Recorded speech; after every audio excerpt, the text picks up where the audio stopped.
Let's move on to leadership. You are a big advocate for developing leaders and leadership. Can you say something about what kind of leaders the world needs today and what will we need tomorrow? How do we prepare today for what we're going to need tomorrow? I mean, perhaps again a step back and commenting on the COVID crisis. This is not a failure of a system, or this is not only a failure of a system.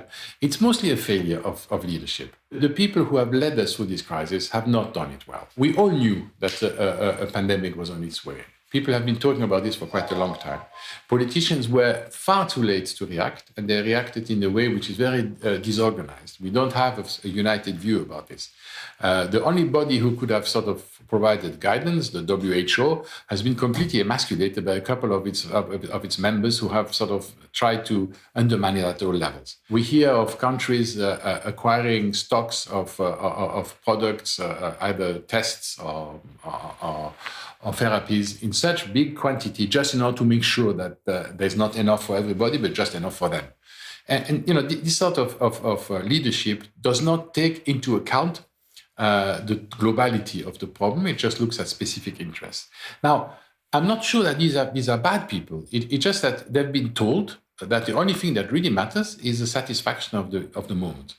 We think short term.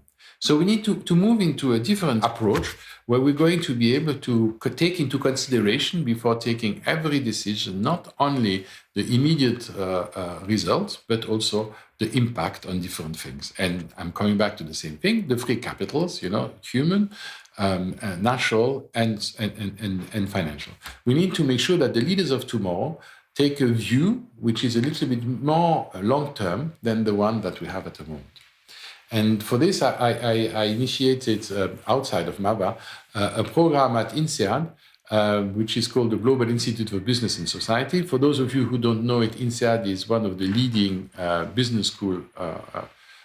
Why should I say that? It's the leading, because that's where I went to. The leading business school. And it has until now done the same thing as all the other business schools. And you are being taught that the best way to manage a company is to maximize shareholder return.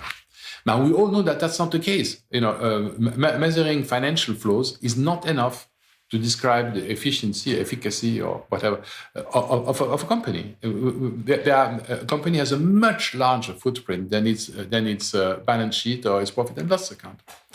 And that's what we need to work more at. We need to make sure that the people who come into the managerial responsibility, in particular in business, take conscience of the impact they're having. And so the idea of saying, I'm doing no harm because my business is just making money, is not good enough anymore. We need to restore, we need to replenish, we need to regenerate. So today I'm trying to advocate as a leader for big corporation, or indeed as for in public administration as well, not just the satisfaction of what's happening today, but we need to give back to the system. We need to regenerate what the system that has given us so much until now. So today, I'm advocating for a net contribution and no longer just the stable contribution. I mean, the stable contribution would be brilliant, but most of the companies are in fact in negative territory, and it's time for them to go back into positive. I have a question from Maimouna Abdali Salek from Biodiversité in Mauritania, who asks, do you have any advice for MAVA partners on how to be more effective in our work?